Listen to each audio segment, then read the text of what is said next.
ভিডিওর তথ্যচিত্রে যার কণ্ঠটা আপনারা শুনেছেন তিনি হলেন বৈষম্য বিরোধী ছাত্র আন্দোলনের পক্ষে রাজপথে অনেকেই বলেন বাঘিনী কন্যা, অনেকেই বলেন অগ্নিকন্যা, অনেকেই বলেন মেধাবী শিক্ষার্থী, আবার অনেকেই বলেন ন্যায়পরায়ণ, অনেকেই বলেন বালু ভদ্র ও প্রতিবাদী।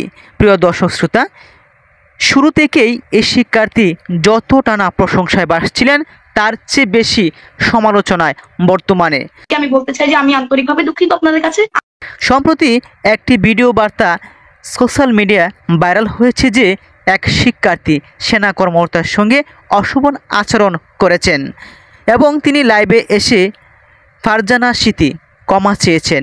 তিনি বলেছেন, আমার এমন আচরণ করা উচিত হয়নি।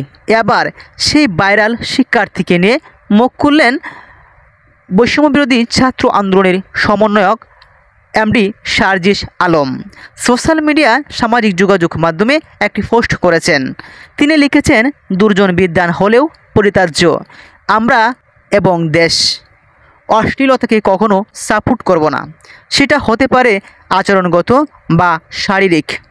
ফারজানা জাহান স্মৃতি, যাকে আমরা বাঘিনী কন্যা, অগ্নিকন্যা হিসেবে চিনি, আবার অনেকেই মেধাবী শিক্ষার্থী, ন্যায়পরায়ণ, বালু ভদ্র প্রতিবাদী মেয়ে হিসেবে অন্তরে লালন করেছি। তাদের জন্য একটি মেসেজ হলো, কিন্তু সবাই মনে রাখবেন, আপনি প্রতিবাদী ছিলেন বলে আমরা যে আপনার নোংরামি আচরণ, অশ্লীলতা, অঙ্গভঙ্গিকে সাপোর্ট করব তা কিন্তু না। অর্থাৎ এই শিক্ষার্থীর কাছ থেকে পরবর্তী প্রজন্মে বা অন্যান্য শিক্ষার্থীদের উচিত কারো সাথে এমন কোনো অশোভন আচরণ না করা। কোটা সংস্কার আন্দোলনের দাবিতে শুরু থেকেই রাজপথে ছিলেন এই শিক্ষার্থী। সেই সুবাদেই তিনি হঠাৎ করেই সেনা কর্মকর্তার সঙ্গে বিতর্কে জড়িয়ে পড়েন।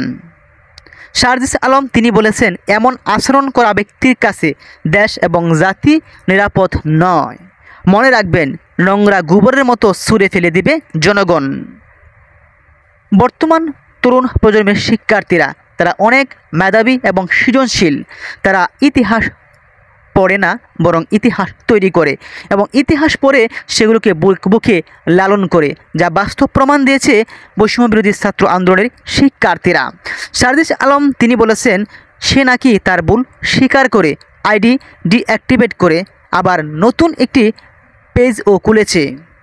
লাভ নেই পচা ডিম।